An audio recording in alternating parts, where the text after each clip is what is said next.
नमस्कार, मी विक्रांत माळी, महालक्ष्मी सिल्व्हर कोल्हापूर. माझ्याकडे एका व्यापाऱ्याची अशी रिक्वायरमेंट आली, की चांदीची चप्पल बनवून द्या. असंच त्यांनी सांगितलं होतं. तुम्ही बनवता का? तर मी म्हटलं, "हो, आपण बनवू शकतोय." त्यानुसार त्यांनी मला माप दिलं आणि त्या पद्धतीनं कोल्हापुरी चप्पलासारखी हुबेहूब चप्पल बनवण्याचं मला ऑर्डर दिली.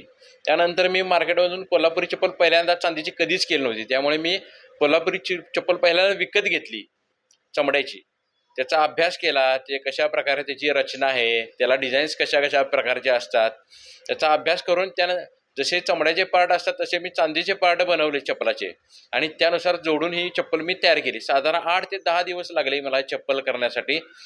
ज्यावेळी चप्पल पूर्ण झाली, त्यावेळेस ज्यावेळेला मी व्यापाऱ्याला फोन केला, की तुम्ही या आणि तुमची ऑर्डर पूर्ण झाली आहे. त्यावेळी तो प्रत्यक्षात आल्यानंतर ते बघितल्यानंतर त्याची प्रतिक्रिया अशी झाली, की "वाह! माझ्या अपेक्षेपेक्षा फारच चांगली चप्पल झालेली आहे आणि भविष्यात जर का काय अशा प्रकारची ऑर्डर आली तर नक्की आम्ही तुम्हाला सांगू."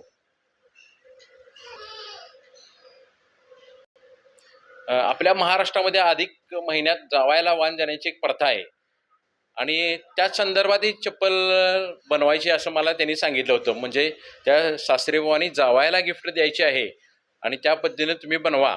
अशा रूपरेषेतून मला ही चप्पल बनवायला सांगितली आणि त्या पद्धतीने मी ही चप्पल बनवलेली आहे.